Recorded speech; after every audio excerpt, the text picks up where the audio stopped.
Au total, de 1986 à 2002, il s'est écoulé 9 années durant lesquelles un président de la République appartenant à une certaine famille politique devait finir son mandat avec un Premier ministre issu d'une autre famille politique que lui. C'est ce qui s'appelle la cohabitation. Mais comment cette situation presque unique dans l'histoire de la politique française a-t-elle pu voir le jour constitutionnellement? Comment se sont-elles déroulées? Bien? Mal? Avec quels résultats pour les élections présidentielles qui ont suivi? Et est-ce qu'une cohabitation est-elle possible de nos jours? C'est un sujet politique qui me passionne tellement que j'avais bien envie de te demander à toi, oui oui à toi qui m'écoute, et qu'est-ce que t'en sais?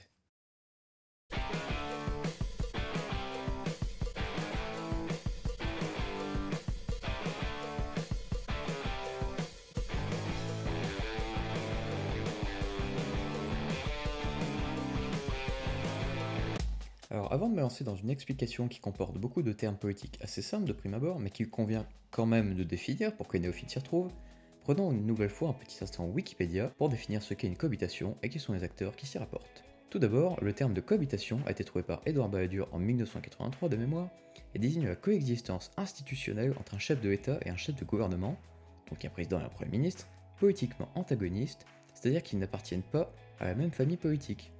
Bon, même si techniquement le président, quand il est élu, il sort de son ancien parti. Mais voilà, vous avez saisi l'idée. Mais un président et un Premier ministre, c'est quoi?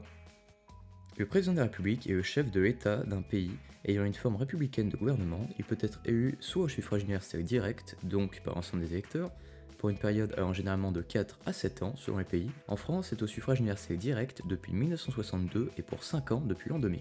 Soit au suffrage indirect, c'est-à-dire par le Parlement, comme c'était le cas en France sous les 3e et 4e Républiques, ou bien par un collège électoral qui peut lui-même être désigné, comme c'est le cas aux États-Unis par exemple. En France, le président de la République n'est pas responsable devant le Parlement, c'est-à-dire que le Parlement ne peut pas le renverser. Il est élu et c'est tout. Il finit son mandat, peu importe sa popularité, comme François Hollande, ou sa santé, comme François Mitterrand, bon, sauf s'il en meurt, comme Georges Pompidou. Don't you know Pompidou? Excusez-moi. Et un Premier ministre? Alors, c'est une fonction assez spéciale en France, mais en gros, le Premier ministre est, en tout cas en France, nommé par le président de la République en vertu de l'article 8 de la Constitution et est responsable devant le Parlement. C'est-à-dire que si l'Assemblée nationale vote une motion de censure, à la majorité simple, c'est-à-dire la moitié des députés, le Premier ministre donne la démission de tout son gouvernement et celui-ci met donc fin à ses fonctions. Et c'est arrivé une seule fois pour l'instant dans l'histoire de la 5ème République, c'était en 1962 quand De Gaulle était président et que Georges Pompidou, don't you know Pompidou, était Premier ministre. Et comme De Gaulle n'aime pas trop que l'Assemblée censure son Premier ministre, il a dissous l'Assemblée, mais il a renommé Nico Pompidou. Ouais, il est comme ça, De Gaulle, faut pas trop le chercher. Alors maintenant que les bases sont posées, que vous savez ce qu'est une cohabitation, ainsi qu'un Premier ministre et un président, on va s'attaquer à la bonne grosse explication politique comme j'ai toujours rêvé d'en faire. Alors je vais d'abord expliquer comment la situation de cohabitation est-elle possible, car elle n'est pas écrite telle qu'elle est dans la Constitution, parce que bon, De Gaulle et Michel Debré avaient pensé à beaucoup de choses en l'écrivant, mais pas à toutes les situations non plus, faut pas abuser. Et on regardera ensuite rapidement comment se sont passées les 3 cohabitations entre 2 présidents différents et 3 premiers ministres, dont l'un est devenu président et a donc vécu cette situation dans les deux sens. Mais bon, tout arrive, Et quelles conséquences elles ont eues sur les élections présidentielles qui ont suivi. Et pour finir, sur la science fictionnelle politique, oui, j'aime bien inventer des mots comme ça, nous essayons de voir si cette situation quasiment unique est à nouveau possible et si elle est souhaitable. Alors cette première partie sera décomposée en 2 phases. Dans la première, je vais vous montrer en quoi la discordance des majorités, qui est l'autre terme utilisé pour parler de cohabitation, est constitutionnellement possible et vous verrez que c'est en grosse partie dû au fait que la 5ème République est un régime politique ayant une constitution quand même assez souple et qui permet donc d'éviter les crises de régime comme il y en a souvent eu dans l'histoire politique française. Puis on mettra rapidement en évidence que c'est aussi une situation résultant de choix politiques bien précis. Et justement, avant d'entrer dans le vif du sujet, je vais faire une petite digression sur la durée du mandat législatif et du mandat présidentiel. En effet, de 1847 à l'an 2000, le président était élu pour 7 ans, c'est-à-dire un septennat, et député pour 5 ans. Ça veut donc dire que si les 2 élections avaient eu lieu la même année, une autre élection législative aurait eu lieu 5 ans plus tard, alors que le président avait encore 2 ans de mandat. Et si la majorité n'était pas raccord avec le président, il y avait un os. Mais fort heureusement, la constitution de la 5ème République française permet de régler ce genre de situation en l'interprétant de manière à ne pas ouvrir une crise de régime. La subtilité de cette transition. En effet, comme je l'ai dit dans la définition, c'est Édouard Balladur qui est le premier, en 1983, dans différents articles de presse, a théorisé ce qu'il appelle la cohabitation. Pour lui, si une élection législative porte à l'Assemblée nationale une majorité hostile au président de la République, dans le sens où elle lui est politiquement opposée, hein, elle va pas lui mettre une droite non plus, bon, même si la majorité est de droite, mais là je pars un peu trop loin. Alors dans ce cas-là, le président doit respecter l'article 8 de la Constitution en nommant un Premier ministre pouvant s'appuyer sur une majorité pour gouverner le pays. Car oui, selon l'article 20, c'est le gouvernement qui gouverne et pas le président. Et pouvant en l'occurrence s'appuyer sur une majorité n'abondant pas dans le sens du président. Parce que oui, d'après les textes, le président doit nommer un Premier ministre, mais ça ne précise pas si elle ou il doit être issu de la majorité qui siège à l'Assemblée nationale. Alors, prenons l'hypothèse où un président est de droite et une majorité élue est de gauche. Si le président veut faire genre qu'il ne suit pas les infos et qu'il n'est pas au courant, il peut continuer comme si de rien n'était avec son Premier ministre en place. Bon, la tradition veut que le gouvernement démissionne après une législative, peu importe le résultat, mais bref, il peut le faire. Sauf que comme le gouvernement est responsable devant le Parlement, l'Assemblée va s'empresser de voter une motion de censure, et celui-ci aura l'obligation de démissionner. Donc pour que les affaires tournent, le président doit logiquement nommer un Premier ministre qui est raccord avec la majorité. Et c'est d'ailleurs ce qui s'est passé à chaque fois. Dès lors, le président se met en retrait de la gestion des affaires intérieures et s'occupe uniquement de ce qui est considéré depuis De Gaulle comme le domaine réservé du chef de l'État, c'est-à-dire les affaires étrangères et la défense, car le président est le chef suprême des armées selon l'article 15. J'adore citer les articles de la Constitution, j'ai l'impression d'être un prof de droit constitutionnel. Alors vous allez me dire que ça a déjà dû se passer lors de la Troisième République, et c'est d'ailleurs vrai. Sauf que ça s'est fini en démission du président de la République, comme le président Macmahon l'a d'ailleurs fait. Ou bien en dissolution de l'Assemblée nationale en vertu de l'article 12 de la Constitution. Bon, à l'époque c'était pas les mêmes modalités, mais ils pouvaient le faire quand même. Alors que là, le caractère unique de la discordance des majorités, c'est que le président a des pouvoirs plus élevés et nombreux que sur la 3ème et 4ème République. Et qu'il n'y a ni eu démission du président, ni dissolution de l'Assemblée, ni pétage de plomb du président, qui pouvait décider de prendre les pleins pouvoirs sur l'article 16, puisqu'il aurait pu dire que l'État était en danger. Et il n'y a pas eu non plus de refus de gouverner de la part de la majorité. Parce qu'en effet, la principale crainte de Balladur lorsqu'il autorisait cette situation, c'est qu'une crise de régime ne s'ouvre. C'est-à-dire que la nouvelle majorité refuse de gouverner et qu'elle réclame une démission du président, autrement le pays serait paralysé jusqu'à la prochaine élection. Et cette tendance existait d'ailleurs, c'était celle prônée par l'ancien Premier ministre, Raymond Barre, et par l'UDF, ainsi que par une partie de droite classique, dans laquelle on retrouve d'ailleurs François Fillon pour anecdote. Et pour eux, Mitterrand devait démissionner, un point c'est tout. Mais fort heureusement, Édouard Balladur, le cohabitationniste, c'est moche ça comme nom, était le conseiller principal du chef de l'opposition dans les années 80, à savoir Jacques Chirac, et lui a donc vivement conseillé d'accepter d'être nommé Premier ministre, et donc de cohabiter avec Mitterrand. Et ce fut avant tout un choix politique de la part de Mitterrand et Chirac. La subtilité de cette transition, je devrais en faire plus souvent des comme ça. Avant de développer, faisons un petit état des lieux de la situation en 1986, c'est-à-dire l'année du début de la première cohabitation. François Mitterrand a été élu il y a 5 ans déjà, et son petit tournant de la rigueur de 1983 n'a pas vraiment plu à tout le monde, surtout après avoir fait pleuvoir des billets sur toute la France depuis 1981. Tonton sent donc que la législative va être assez délicate à gagner, et qu'il va même sûrement la perdre. Il est au passage tellement certain de la perdre qu'il va faire une réforme du mode de scrutin pour que les députés ne soient plus élus au suffrage universel majoritaire uninominal, c'est-à-dire que vous votez pour une seule personne par circonscription, mais au scrutin proportionnel intégral et plurinominal, c'est-à-dire que vous votez pour une liste nationale de députés, qui ne dépend en fait que des partis politiques qui présentent ses candidats. Et c'est au passage pour ça que De Gaulle a changé le mode de scrutin, car il voulait mettre fin au régime des partis, mais bon, Mitterrand, c'est pas De Gaulle. Mais ça a eu comme conséquence directe de donner 35 sièges de députés au Front National. Parce que oui, si le FN fait, mettons, 15% à une élection proportionnelle, il y aura 15% des sièges de l'Assemblée.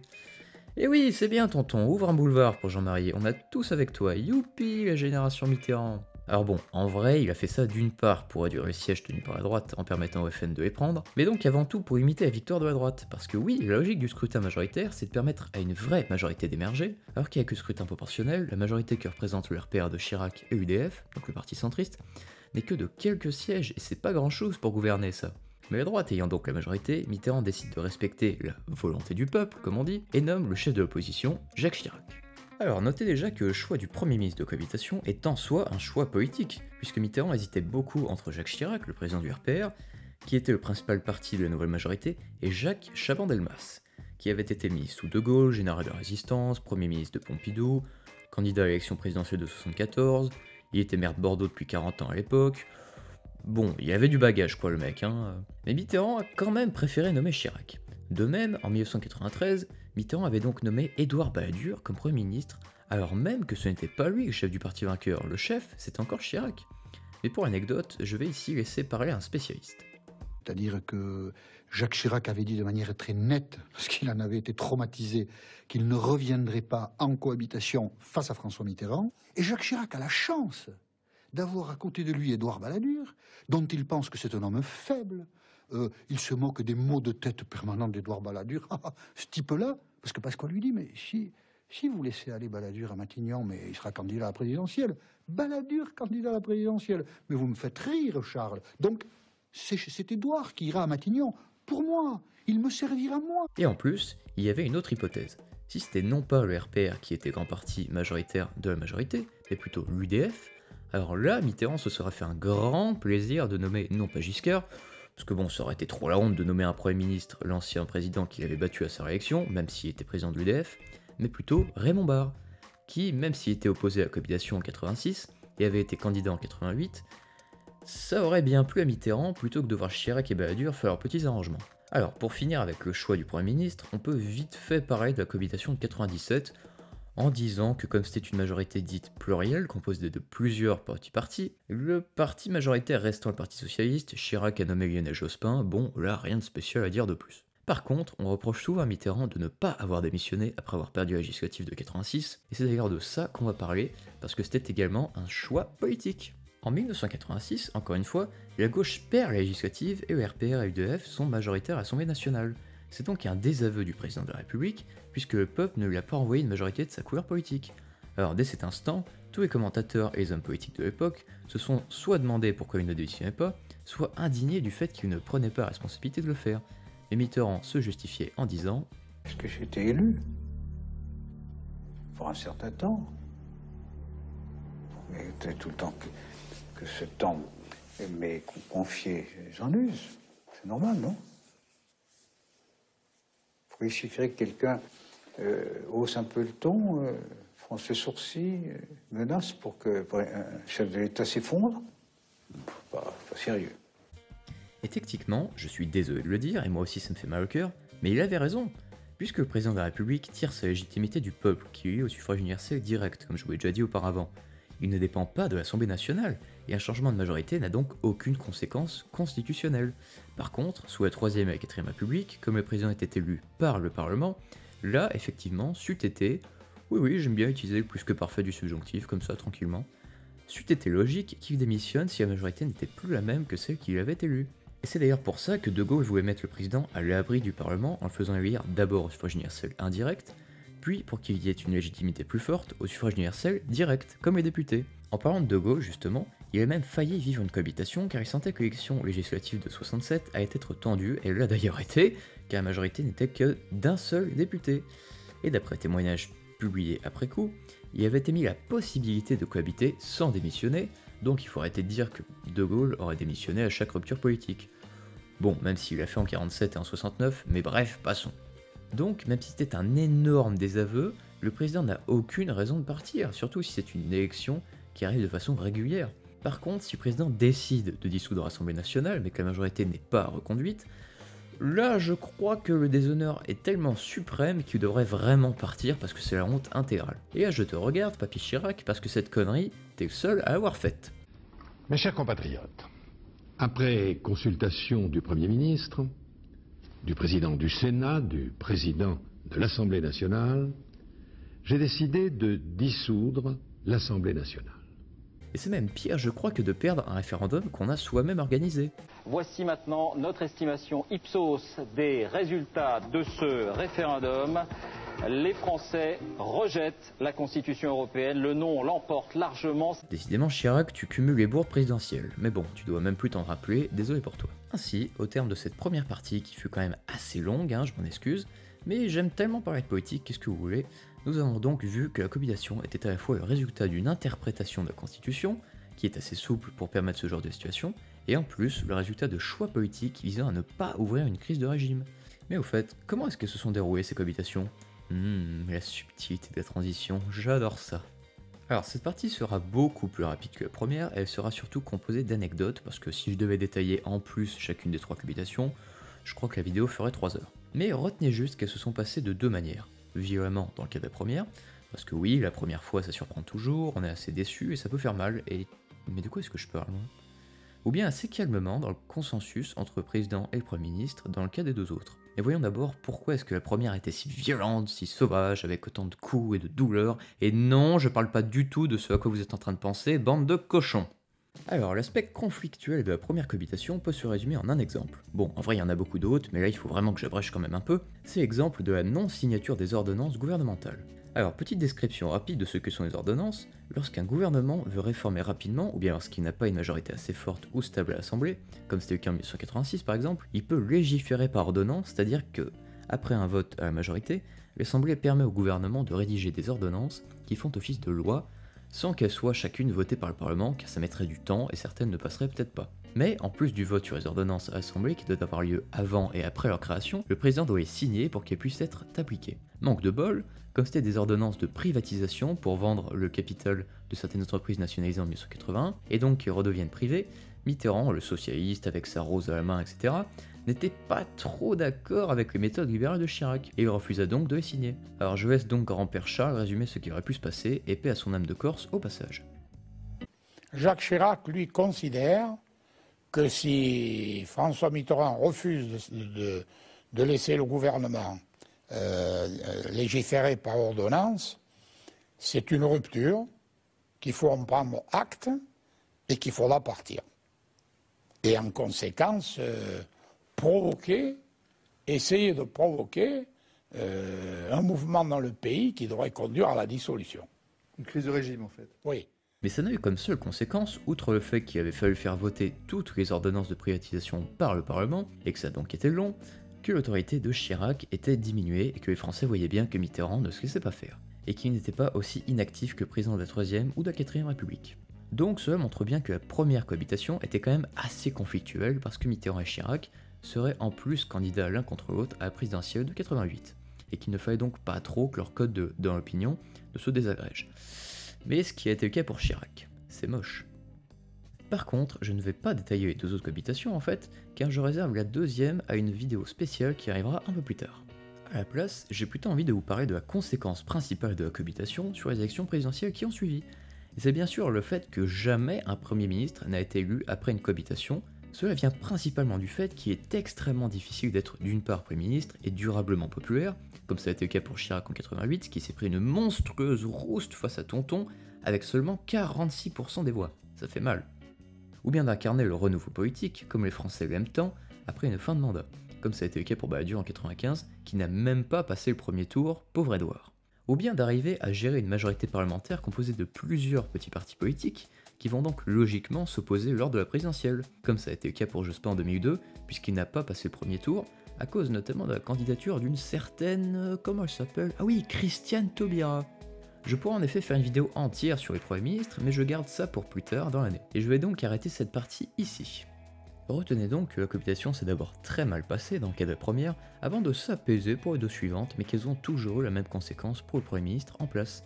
Mais est-ce qu'une cohabitation est à nouveau possible de nos jours? Parce qu'en effet, je ne l'ai pas encore dit, mais depuis l'an 2000, le mandat de président a été raccourci par référendum à 5 ans, et donc à un quinquennat. Et en plus, les élections se suivent depuis 2002. Ça laissera donc supposer que les cohabitations sont devenues impossibles, car les Français sont bipolaires politiquement, et ils savent quand même qu'ils doivent donner une majorité à leur président nouvellement élu. Mais pourtant, ça pourrait bien arriver dans deux cas de figure. Le premier serait que le président n'ait pas une majorité qui lui plaise, notamment parce qu'il est composé de frondeurs qui lui sont hostiles, comme c'est le cas pour François Hollande, et qu'il décide donc de dissoudre l'Assemblée nationale, pour en avoir une meilleure. Mais bon, c'est ce qu'a fait Chirac en 97 et on a vu ce que le bipolarisme des Français a eu pour effet. La deuxième possibilité serait qu'une élection soit tellement serrée entre les deux candidats que l'élection législative qui suit ne renvoie une majorité opposée au président et qu'il y ait donc cohabitation. Bon, ça ne s'est jamais vu dans l'histoire même de toutes les républiques, mais on sait jamais. Et c'est d'ailleurs ce que redoutait Giscard en 1974, il avait en effet été élu avec seulement, entre guillemets, 50,7%, et ne souhaitait donc pas dissoudre pour reprendre une majorité plus giscardienne que gaulliste. Retenez donc que même si la possibilité d'une nouvelle cohabitation est très peu envisageable, c'est quand même possible, et oui.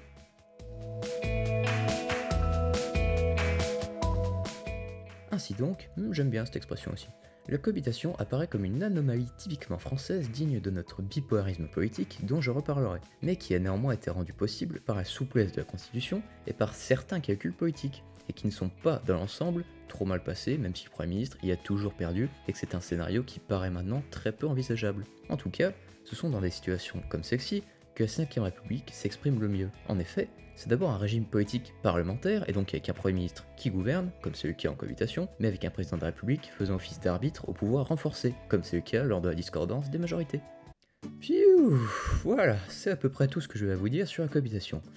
Honnêtement, je pensais pas que j'avais autant de choses à dire que ça, je n'ai d'ailleurs pas tout développé, mais j'espère néanmoins sincèrement que ça vous a plu et que ce n'était pas aussi indigeste qu'un documentaire sur Arte.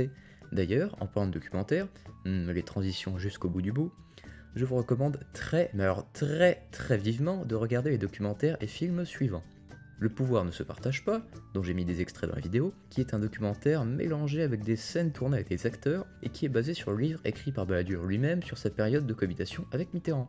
Deuxièmement, l'histoire secrète des cohabitations, dont j'ai également mis des images dans la vidéo, et qui résume plus en détail les 3 cohabitations, et c'est d'ailleurs pour ça que je n'en ai pas plus parlé que ça. Et je vous conseille également de regarder d'une part le début du téléfilm Les Ruptures, qui retrace la période où Chirac était Premier ministre et Giscard président de la République, car il retrace vraiment bien les problématiques que j'ai soulevées sur les choix politiques d'un Premier ministre et sur le fait de dissoudre ou non. Et enfin, je vous conseille de regarder les débats du second tour de 81 et 74 entre Mitterrand et Giscard, parce qu'ils passent, je crois, 10 ou 15 minutes à chaque fois à débattre à propos du fait de dissoudre ou non et des conséquences de l'échec d'une dissolution. Je vous remercie beaucoup, mais alors vraiment beaucoup, d'être resté jusqu'à la fin pour ceux et celles qui l'ont fait.